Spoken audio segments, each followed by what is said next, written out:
Imagine करो एक universe जहाँ कोई इंटरेक्शन नहीं है, जहाँ पार्टिकल्स के बीच में कोई फोर्स नहीं लगता। कैसा यूनिवर्स होगा वो? एकदम खाली सा होगा, राइट? बट 1780s में एक फ्रेंच फिजिसिस्ट थे, चार्ल्स ऑगस्टीन दे कूलॉम्ब। वो इन यूनिवर्स के सीक्रेट्स को लेके बहुत ज़्यादा इंटरेस्टेड रहते थे। वो सिर्फ एक साइंटिस्ट ही नहीं, एक इंजीनियर भी थे, जिनका मानना था कि यूनिवर्स में एक छोटे से छोटा इंटरेक्शन भी बहुत ज़्यादा मैटर करता है। कूलॉम्ब ने एक सिंपल सा सवाल किया, अगर दो चार्ज पार्टिकल्स एक दूसरे पर फोर्स लगाते हैं तो फोर्स कितना होता है?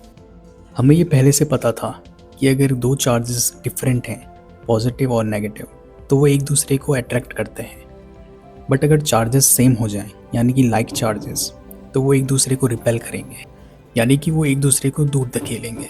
बट हम ये नहीं जानते थे कि ये फोर्स कितना स्ट्रॉन्ग है या फिर इसकी एग्जैक्ट मैथ्स क्या है। कूलॉम्ब ने एक ब्रिलियंट इंस्ट्रूमेंट यूज़ किया जिसका नाम था टॉर्जन बैलेंस। इसका आइडिया सिंपल है। सोचो, एक बहुत पतला सिल्क का थ्रेड ऊपर से लटका हुआ है। इस थ्रेड के नीचे एक छोटी सी रॉड या नीडल है। अब जब कोई चार्ज स्फीयर इसके पास आता है तो वो रॉड घूम जाता है क्योंकि फोर्स लग रही है। तो जितना ज़्यादा फोर्स होगा उतना ज़्यादा ट्विस्ट आएगा और हम ये एंगल कैलकुलेट कर लेंगे और फिर इस एंगल से हम फोर्स कैलकुलेट कर सकते हैं। जितना चार्ज का मैग्नीट्यूड होगा उतना ही फोर्स होगा और जितना ज़्यादा डिस्टेंस हम बढ़ाएंगे उतना ही फोर्स कम होता जाएगा। और फिर फाइनली हमें एक फॉर्मूला मिला, K/Q1/Q2/R²। बट एक्चुअली जो कांस्टेंट K है ये कांस्टेंट नहीं होता।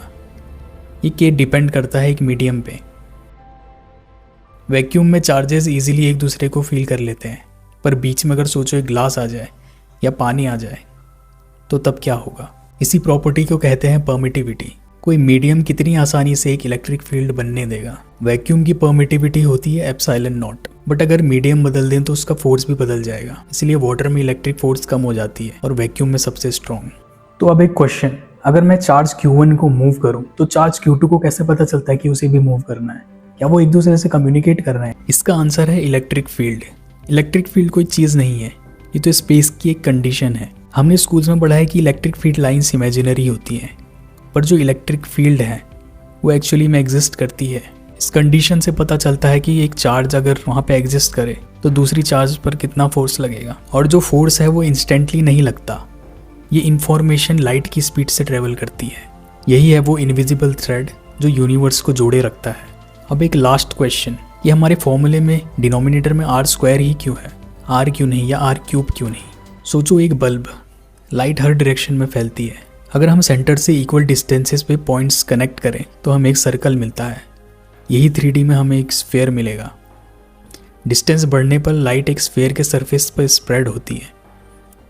स्फीयर का एरिया होता है 4πr², और जितना एरिया बढ़ेगा उतना ही इलेक्ट्रिक फील्ड कम होता जाएगा। So electric field is inversely proportional to R², तो फोर्स भी R² के इनवर्सली प्रोपोर्शनल हो जाएगा। सो कूलॉम्ब्स लॉ ही वो रीज़न है जिसकी वजह से एटम्स एक साथ रहते हैं।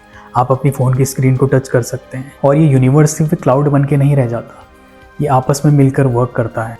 अगर वीडियो पसंद आया तो लाइक करें और अपने दोस्तों के साथ शेयर करें ताकि वो जान सके कि क्या है कूलॉम्ब लॉ।